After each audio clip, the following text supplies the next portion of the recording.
Welcome, welcome, welcome. Bienvenidos a todos and welcome to Las Doñas Hablan. First and foremost, gracias.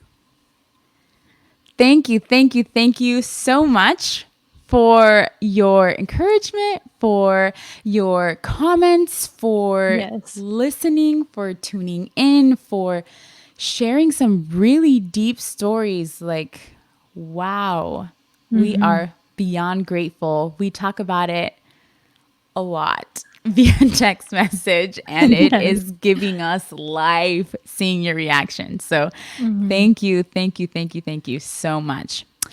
So in order to get to know Las Doñas a little bit more, I have a little bit more questioning, whatever grammar, for you guys. What is your love language? Let's start with Valerie this time. So my love language is quality time. Woot, woot, woot. How can you explain what quality time, or can you explain what the love languages are, just period? So the love languages are basically the way that you like to be loved, something that's important to you when you're interacting with friends, with family, with your spouse. This is a way that you receive love. So you receive love by sitting down and having quality time with someone. That's great. Thank you for sharing. What about you, Nan? Mine is the same. Quality time. Do you guys feel loved right now? Yes. Because we're spending time with each other. Quality conversation, that's just makes it chef's kiss. But also acts of service is a second one that's very heavily there, and it's not only how I like to be loved, but it's how I show love. It's like, okay, I'll give you my time, and that's how I show you that I love you. So yeah, I love that. Thank you. My love language is surprise quality time. But I love to give words of affirmation, and I'm a physical therapist, and so touch is also a way that I express love. So yay, got to know Las Doñas a little bit more.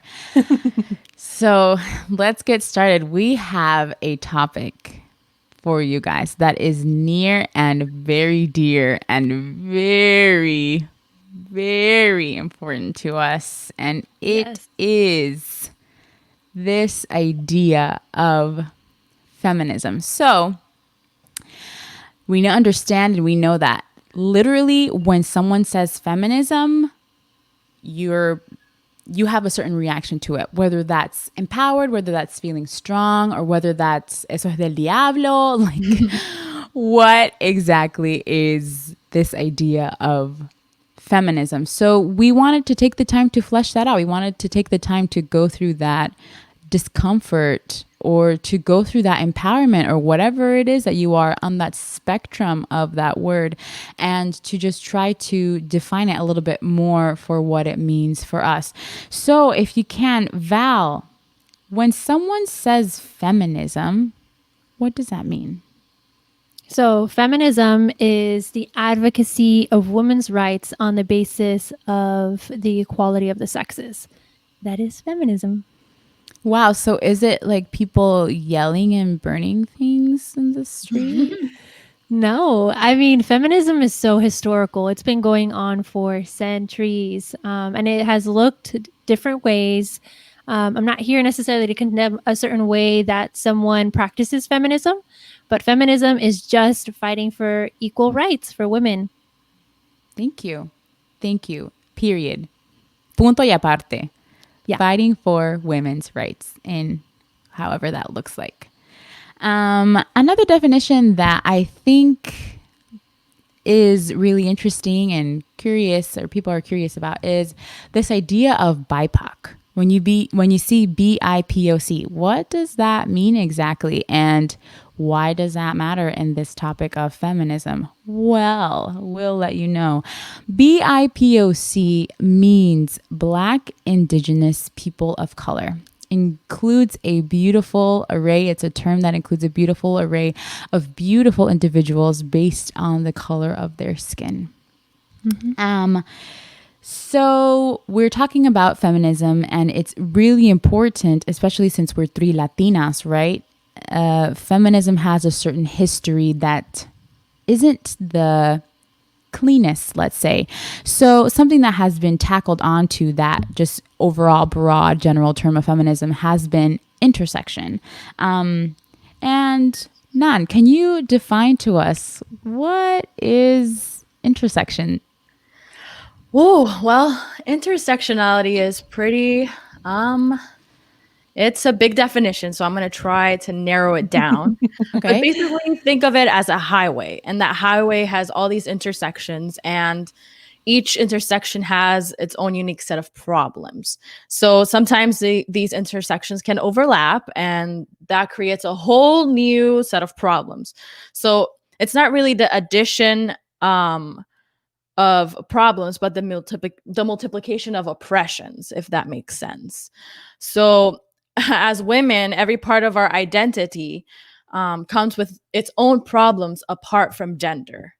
Um, this this term, better said, was coined by Kimberly Crenshaw. I wanted to say her last name right. And she is a civil rights advocate and law professor. I think in UCLA, if I'm not mistaken. And she first said the term in 1989 in one of her most famous papers. And one of the examples that she gives in that paper was about a court case that was based on 5 Black women against General Motors. Basically, they were noticing some trends at General Motors. So after the 1964, the Civil Rights Act that outlaws discrimination based on race, color, religion, sex, or national origin, GM had to abide by this law. So these women are noticing this trend that more Black women are being laid off. And so they made the suit, started the case, and they noticed that after the recession after 1970, all Black women had been laid off. So GM very cleverly approaches this saying, "Oh yeah, we've hired Black people and women recently, so I don't know where this is coming from, but all the women that they had hired were white women in positions of being secretaries or clerical positions, and all the Black people that they had hired were Black men." So unfortunately, they lost this case, and GM won this case based on those based on those technicalities. So this is why talking about intersectionality is so important, because it's been so prominent. So yeah. Wow. Yo, I am really excited to get into intersectionality. This is really interesting. So another definition, Nan, beautifully explained. Thank you. Thank you. Intersectionality.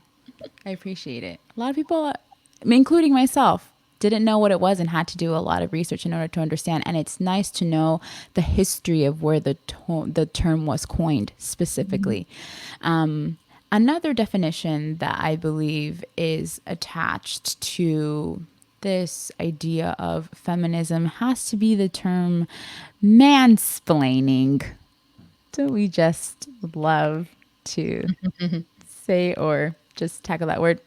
Maybe not overtly to other people, to all of you men that are out there. We appreciate you. Love to have your perspective.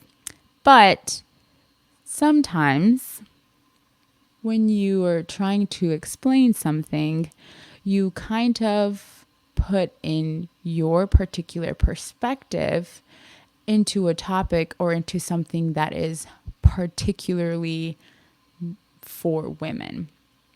And you are describing it and explaining it within your own context. And so then the female's perspective isn't considered or isn't looked at. Shall we put in the bomb now or put in the bomb? So, we've been getting and seeing some interesting comments concerning the recent video from a particular singer, rapist. Yes. Cardi. Me? Megan Thee And Stallion. Let's not leave her out. Right. it is, it has warranted a lot of reaction Yeah. in a lot of different ways. And there are a lot of opinions concerning it. And as you know, Las Doñas, we took our time to talk about it and came to a pretty interesting conclusion. One of them had to include mansplaining because there has been a lot of mansplaining being discussed. First thing that we noticed, or that is talked about with feminism, is this idea of a hypersexualization. Mhm. Val, I think you said some really deep things about that specifically. So I'm going to turn it over to you to elaborate on that point and Yeah. that topic. I think this is actually a super, super important topic when it comes to hypersexualization of female bodies, but not just female bodies, women of color and their female bodies. And I think that more than anything has been hypersexualized. I know that there's a history behind it. I'm not going to get into that right now, but something that I realized, and I think Nani, you actually mentioned this when we were texting about it, was that sometimes we see Ariana Grande doing some of the same things or saying the same things, singing about the same things, moving the same way. But when we see women of color doing it, we get a little bit more angry or we feel like they're too sexual. And sometimes it may be because of our skin color, or it can be because of the shape of our bodies. So I think that this is actually something that is really important to talk about, because I don't think that women of color should be penalized for the way that their body is shaped. And I think that this is something that a lot of, and especially in Christian communities, women of color can sometimes feel more than white women or lighter skinned women that maybe have less of a curvaceous body. And me myself, I can say that I benefit from this. I have privilege because my body is not as curvaceous, and because of that, I don't get penalized for wearing certain things that would look more sexual on a woman who is more curvy. So I think that this is like a big issue. Yeah, I think it has a lot to do with control. Men feeling like they can't control that savage, more strong leading lady that they're portraying and that they are, and that's how they feel empowered. What empowers me doesn't empower my sister. We are empowered very differently. I don't get to choose how my sister is empowered. I'm not going to tear her down because that's how she feels empowered. And I feel like that's what's been happening with this video. They're just monetizing their sexualization, and that's what makes them feel empowered. Let them be. I'm not going to be tearing them down because of that. Do I feel empowered by it? Not necessarily, but I don't feel the need to bring them down or criticize them or say other explicit terms that have been coined or used before by men in their own songs as well, which we don't really talk about, and there isn't this big of an outrage. But that's a whole other conversation, I think. I like that you brought up that point, Nan. I had a conversation with someone at my job because I was just trying to get some more female perspectives. I felt like I had gotten a lot of male perspectives on the video, and I wanted to know what some more of the women, strong women that I define as strong around me, what they were thinking. And one of them said similar things that you did, and was feeling strong in the fact that they now were able to capitalize. For a really long time throughout history, you have women that are being put down consistently. And now you have someone that is essentially putting their foot down and saying, well, we're going to define it and we're going to make it within our own way and create our own definition. And bringing up this example specifically to demonstrate that feminism is a very, very, very broad scale.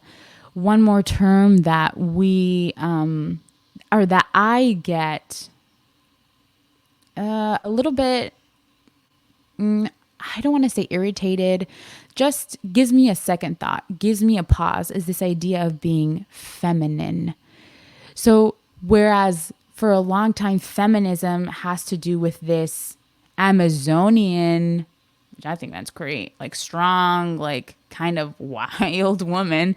Feminine is one that sits down y va a la junta de mujeres y she wears the hats and she has the tea and, and se viste bien, está toda cubierta, no está enseñando nada.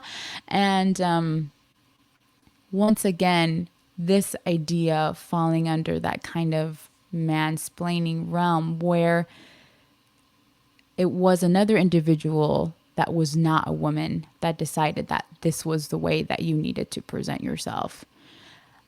Now, like we said, we come with limitations and we come with certain barriers and we come with certain perspectives. Are there women that feel empowered by drinking tea at a tea party? Yes. Are there women that like to wear long skirts and turtlenecks? Yes. But as Nani said, I'm not going to attack those women and I'm not going to tell those women that they need to progress in their ideas. Because like we said, it's a spectrum and everyone comes at it in a different way. And it is not my job to judge what my sister is appreciating or how my sister feels empowered. My job and my sole job is to uplift my sister, period. Mm-hmm. So let's get and continue to delve in a little bit deeper with the history and where it is exactly that feminism came from. And I've been reading a really interesting book recently. I'm almost done with it and I am really excited to talk about it. And so I'm really excited that we're talking about this. And the title of the book is Women, Race, and Class. And essentially, it was a historical study that takes you through the inception of the feminist movement, of suffrage, of women's right to vote. And something that Val and Nani have both stated earlier is the fact that the idea of feminism within this country comes from a certain perspective. And when we say feminism, it's in this country or women's rights in this country, it has only been for a particular class or a particular race of women. And that class and that race of women has been the white Caucasian woman. So a quick little history on that for you guys.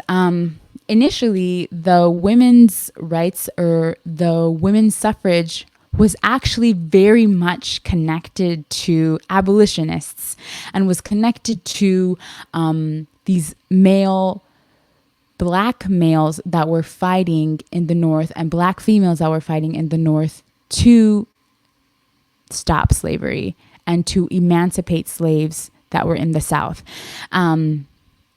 They had different conventions together. They had different calls to rally up people and coming together and sticking up for these black man's rights, black families' rights. And it was beautiful to read throughout this, different things that they were saying, different pamphlets, different people that they spoke to, these leaders of women's suffrage movements to rally for the black man.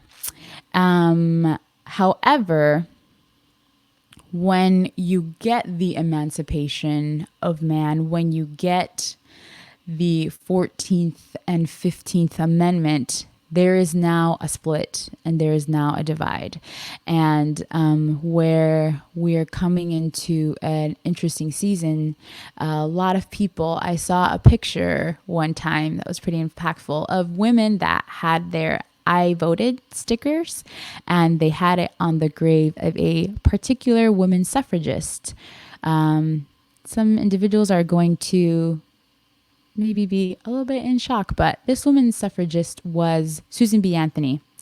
Big name for women's suffrage. And you have these women nowadays that go to her gravesite and put their I voted sticker, essentially saying, thank you for allowing this for me.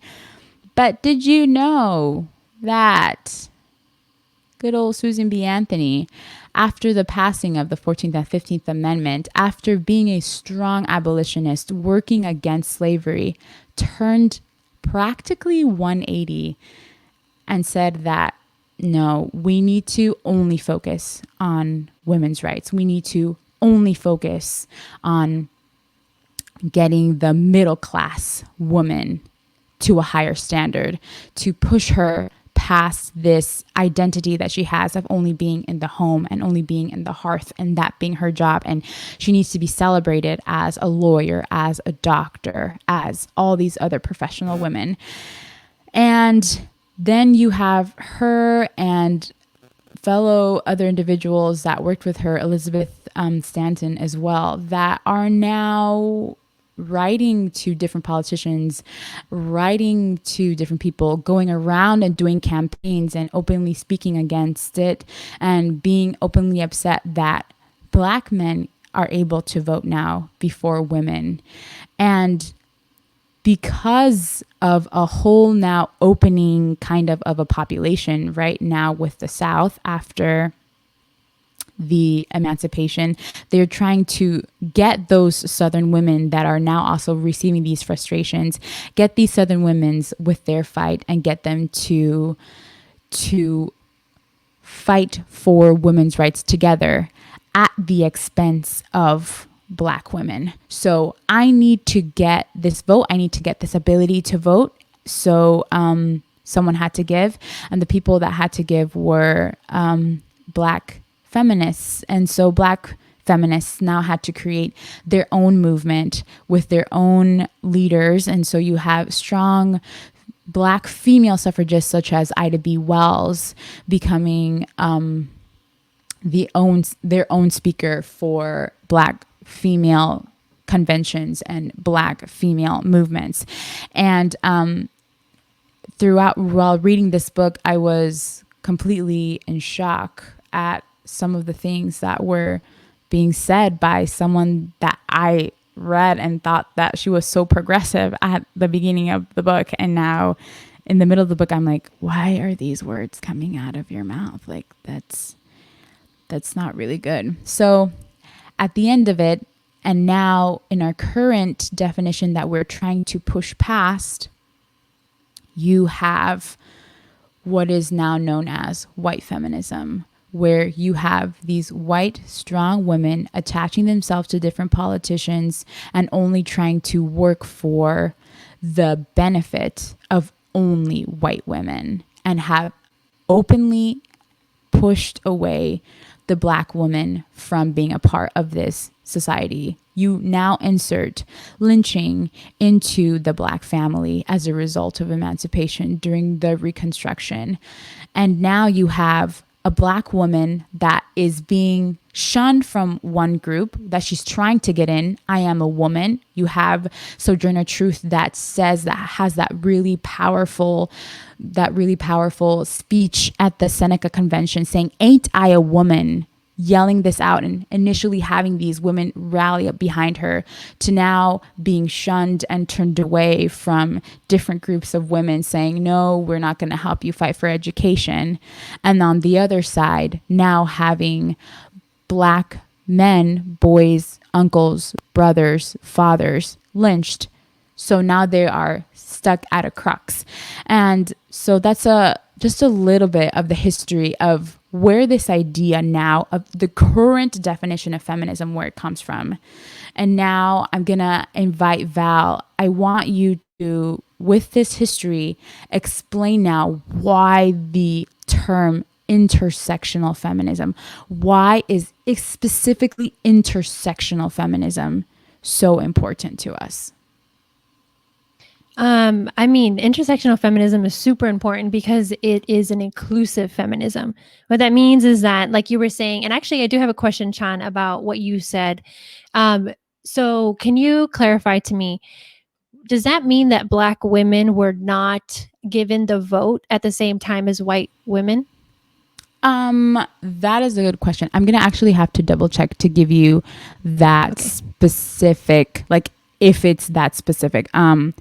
19th Amendment is when women are allowed to vote, and I don't know if the book doesn't mention that now you had Okay. droves of Black women voting. It kind of just still alludes to just white women are now able to vote. But good question. I'll get back to you on that. I, yeah, I had heard or read somewhere that it was about 40 years after that Black women had the right to vote. Yeah, it wasn't at the same time. So, as you know, 2020 marks 100 years since the suffrage, since white women Mm. were allowed to vote, were given the right to vote. But yeah, I think I read somewhere. Don't quote me on this. I believe it was about 40 years Okay. after Yeah, that. because I was wondering, like, okay, did that, like, how it actually affected the law itself, or the just the ability to vote.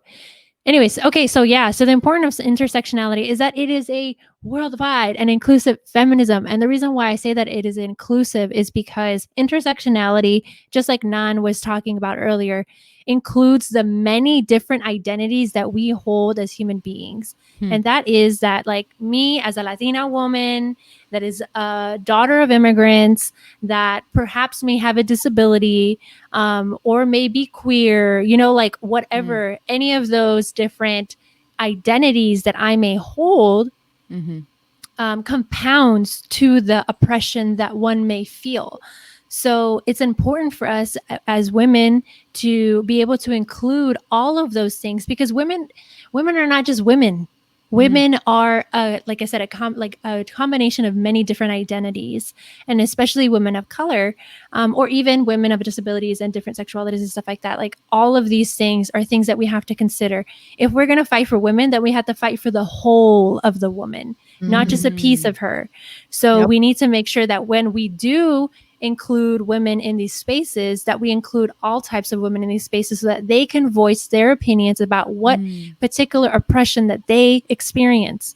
And yeah, so that's why it's important for us to include, or for us to get behind intersectional feminism. I love that. I love that. You give me some like specific examples that you've seen or that you know of, like work that kind of does that, because I think for me, for a long time I just thought feminism was feminism, and it's like I'm a woman and we're all doing this. And I think also I have a specific example kind of to that. I have a friend he's a male friend, younger than myself, really close to Sebs and I. And I remember one time he was kind of making fun of one of our other friends who study women's studies in university. And he's like, I don't know why she's like women this, women that, feminism this, feminism that. My mom is Latina. She is strong. She's the one who tells us how to run things around the household. Like, women are already equal. She's the one that runs our household. So I don't know what's happening. Like, why do we need this? I like to remind him of this story ever so often and say, so do you still have that belief? And he's like, no, not really. I've seen and opened up and know now. And so what about that? Like, we don't know, or maybe there are a lot of people that not necessarily have been able to see what this means by what are the other different populations that need to have this support. Yeah, some of the people that I can think of, and I think it's important for us to listen to their voices, is we have women, and these are just a small example. So I'm sorry if I'm excluding anyone that feels like they identify with any of the other identities that also suffer from oppression. And that is women in India who are suffering from honor killings or acid being thrown on them. And that is not just particular to India. That is all over the Southeast Asia, or some other areas as well. It could even happen in the US. But there are girls in Yemen who are being married off before they have even reached puberty. And that's another issue that, again, like these are girls. And that's not to say that we shouldn't be fighting for the rights of our girls as well and protecting them. And then we have women from Central America, which is a little bit more close to home, especially for us living here in the US, that are being detained at the border, that are being sexually abused, and that are being separated from their children. Now, these are women, and in order for us to fight for the equality of women, we need to be considering their stories and their voices too. So that's just a piece of some of the things that I have been able to get behind and just get really passionate about. But what about you guys? Is there anything else that you have felt really passionate about?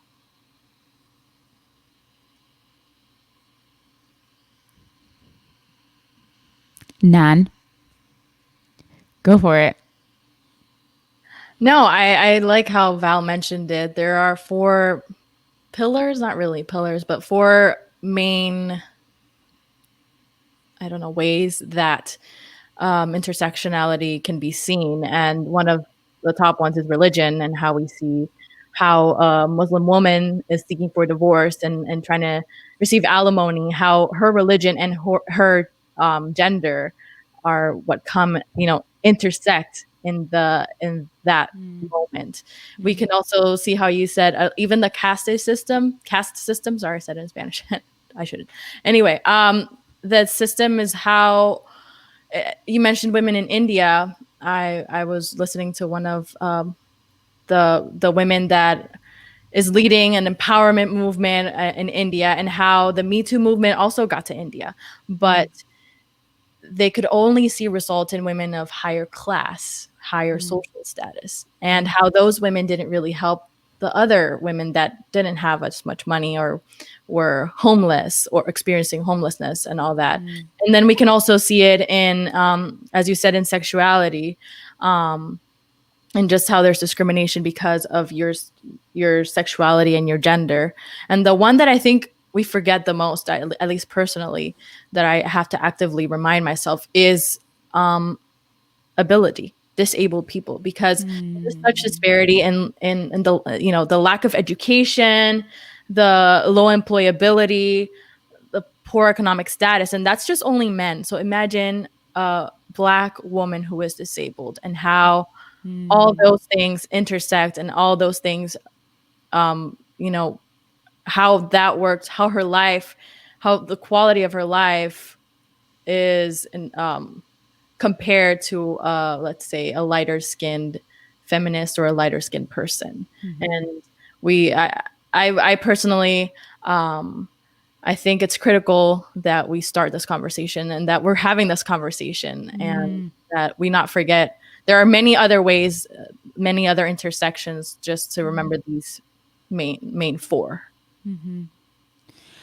I think not, for me, not necessarily a specific group of people or a specific intersection of women, but just the idea of allowing these people to be heard is what I'm passionate about, because for so long these voices were ignored or looked down upon or not even considered.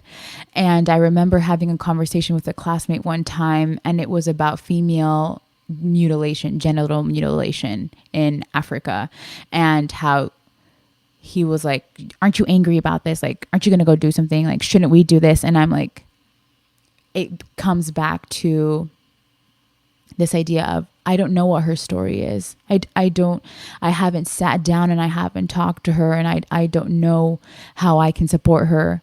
But that's the thing, is like, I want to do that. That is what I am able to do, is to be able to provide a voice, to be able to listen, to give them the space that they need to be able to give their perspective. And it's important to be able to do that and not to push or imply. what my ideals of what feminism should be, what my ideals of how it should look like. Yeah. And I don't know No, if I agree. No, I agree with you, and I feel like we have certain privilege living in America and all, and I feel like that privilege can be used to amplify those voices, like you said, and understand that um, we shouldn't put words in their mouths. I like that, Chantal. That's very important, and I feel like if we can come together and combine our skills, we can actually pass the mic and hear those conversations from all those different women.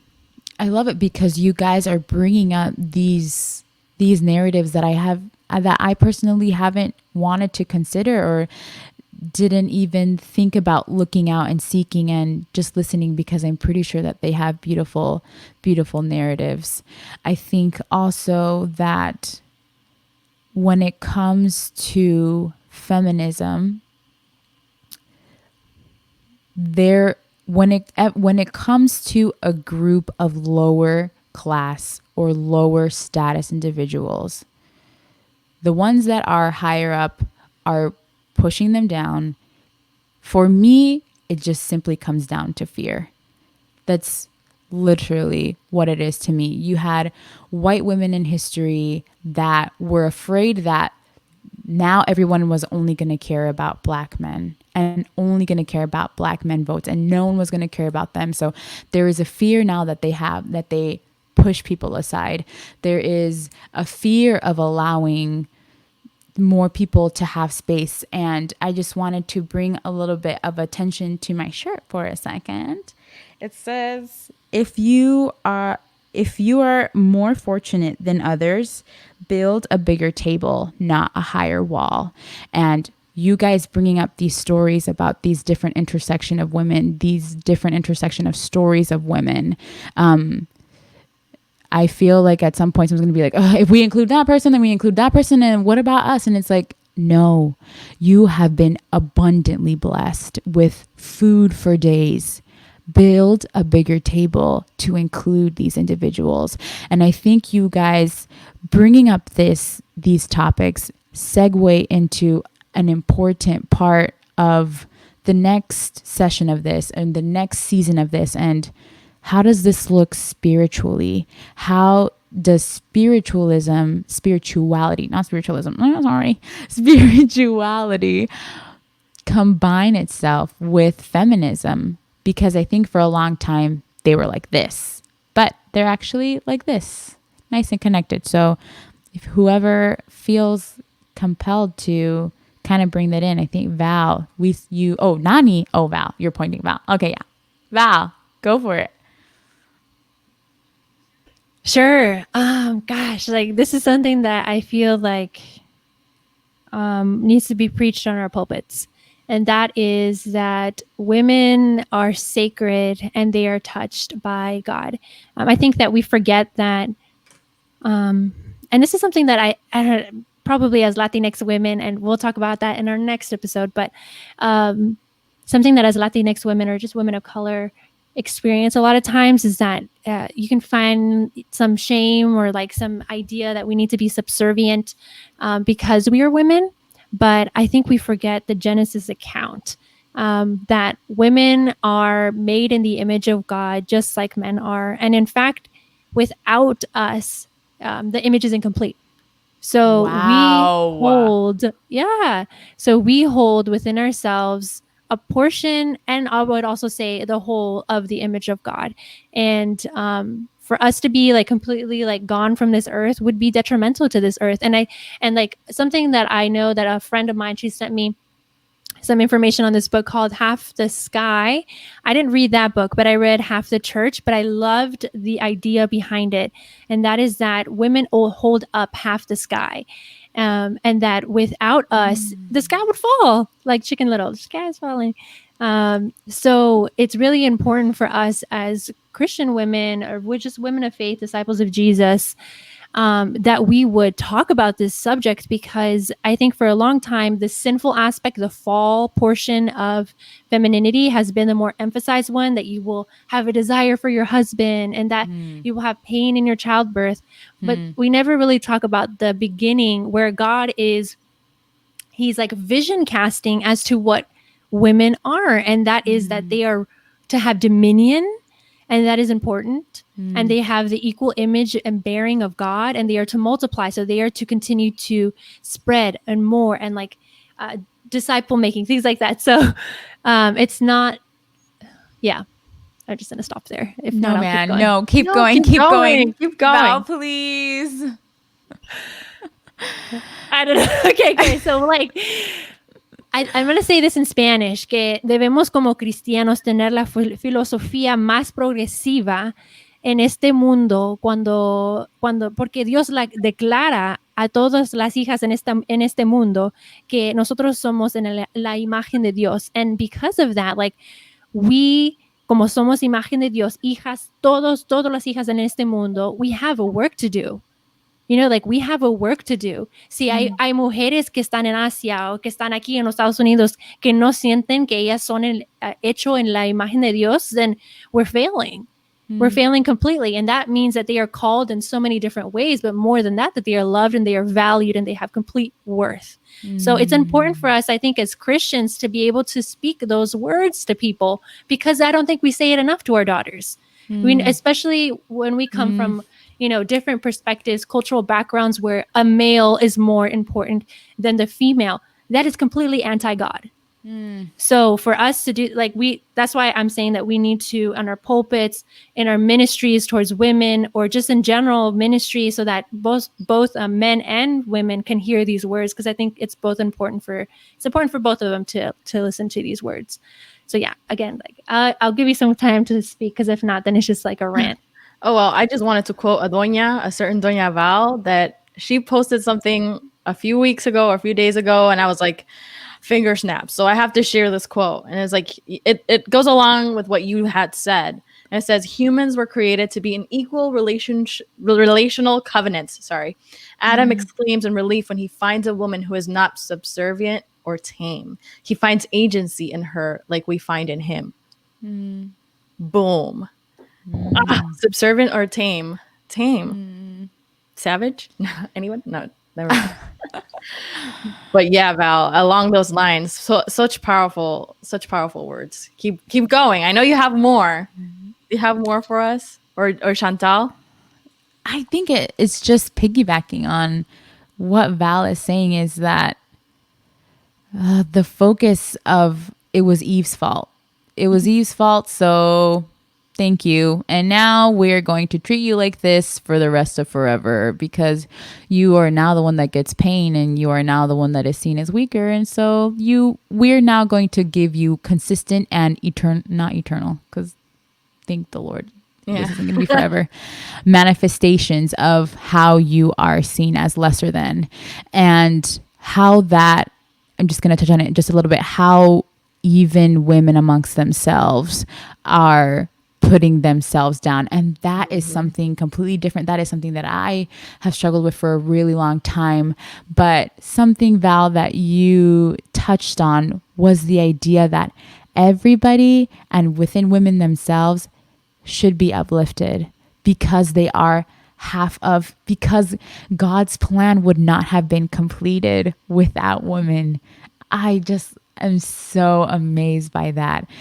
So go for it, Val. It looks like you were wanting to say something. Go. There was something that you said when you said that women are pinned as the weaker one because they're the ones, you know, we know the story of she picked the fruit, and in the end, man blames her. In general, that's a completely, there's a whole sermon on that, really, like on the shame that's riddled in that entire chapter 3 of Genesis, where there's blame and that's not godly at all. But something that you touched on, that weakness is seen as a negative thing. And I'll tell you why. I mean, I'm not to say that weakness is not negative. It's just what we think as human beings now in such a fallen state think is weakness. And you had asked a question earlier to kind of clarify what I meant by this. So this is the thing. So women, in our identity, we have multiple levels, and this kind of goes with the intersection, right? We have multiple levels of our identity, but something that women specifically get targeted for is that we're emotional, and that we're vulnerable, and that we're weak physically usually. And those things are seen as negative things. Now, I want to just, spill some truth here. Those are not negative things. Those are things that are part of the image of God. And for us, again, like to say that this in particular is negative is something that's not good. But I would say that there is some work that needs to be done in general when it comes to masculinity, that does not like to own emotions or vulnerability or physical weaknesses. And when men do not embrace that these are not bad things, that physical weakness is not a bad thing, that emotions are not a bad thing, that vulnerability is not a bad thing, then we're going to continue to stay stuck in this cycle of having women being seen as weaker because of some of the things that are our strengths. So yeah, that's just something I want to touch on because you had mentioned weakness, but yeah. I like that you're also kind of in a way bringing a little bit, I don't want to say rebuke, I don't know what the term would be, just attention to something that I have recently been learning, that we see it as a weakness, vulnerability, right? Whatever, but it's actually the center of strength. It requires a lot of vulnerability in order to be able to have courage, in order to be able to create, in order to be able to progress forward, to be able to identify that there is a limitation within you and to open up about that limitation allows for endless possibilities of growth and endless possibilities of connection and endless possibilities of that which we determine as strong characteristics. I think that's really deep and really important to bring about. So, we can go on forever, right? We can, like we said, this is something that is really something that we've talked about, that we've dialogued with ourselves, with other people, but with all these different topics that we talked about, intersectional feminism, feminism in general, our image and how women help to complete the image that God had for this earth. Where do we progress forward? What is our call to action? What can we do? Nani, if you can help us with that. Oof. How can I be an intersectional feminist? Is something that I have to ask myself daily and actively pursue it. And one of the big things is calling myself out and checking my privilege because I do have it. And it can be uncomfortable to confront our biases because we all have them, unfortunately. But comfort never really won us any revolutions, right? So let's get out of that comfort, right? Let's acknowledge our own limitations and check our privilege. I think the next thing would be educate yourself. Literally, this intersectionality and feminism, intersectional feminism, is something that I learned recently, and it's why I'm so glad we're having these conversations, because it's really motivating me to go out there and educate myself and learn and read about the history of oppression and listen to those that lack my privilege, or listen to those that have gone through what I have gone through. And then the third thing that we can do is amplify those voices and amplify the voices of the oppressed, without speaking over them and focusing on my narrative alone, which it takes effort, because as a Latina, I think, like, I'm a brown person. I've struggled with this and this and that. I've been oppressed in this way or the other. My people have been oppressed in this way or the other, especially women, Puerto Rican women have been oppressed. And I'm like, oh yeah, I'm just going to focus on that narrative. And that's another thing that I have to actively work to overcome and amplify the voices of the oppressed, of the women that have suffered from this oppression.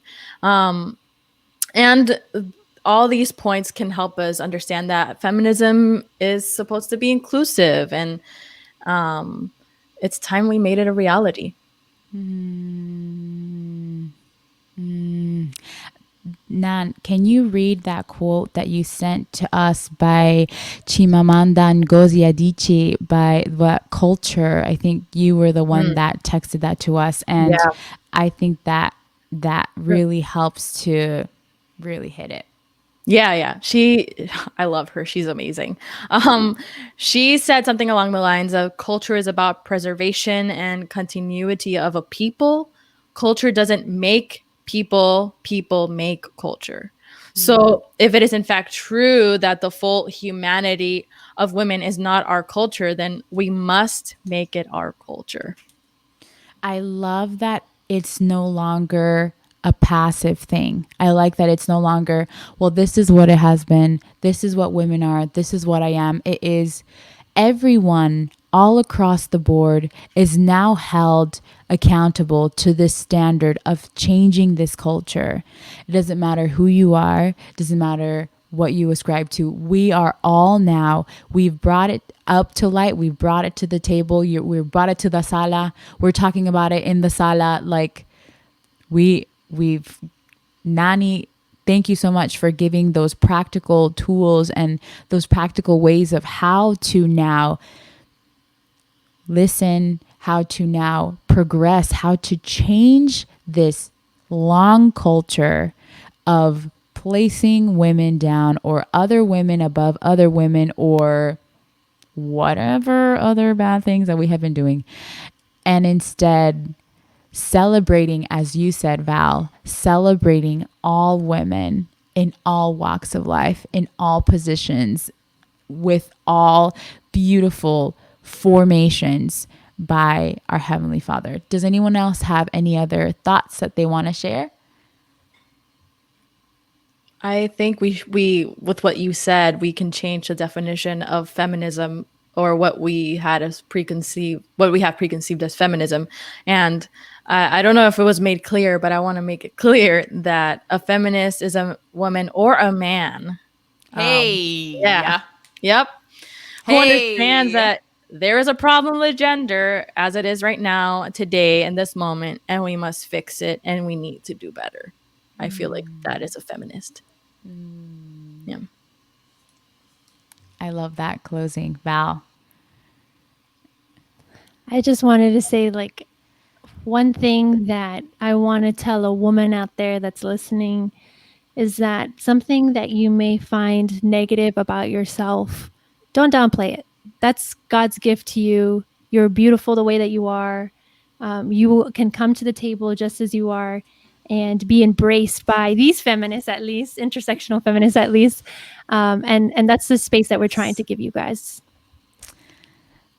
Thank you. Gracias por venir a nuestra sala. We are appreciative and grateful that you are taking the time to listen to these doñas' very strong and powerful voices, and hope that you are blessed, hope that you can share, and hope that you can continue to dialogue and message us. Please, we'd love it if you would message us. Do we share the email? Yeah. Great. Our email is lasdoñascreative, no ñ on the N. It's spelled lasdoñascreative @ gmail.com. And so we'd love to hear from you. Ciao.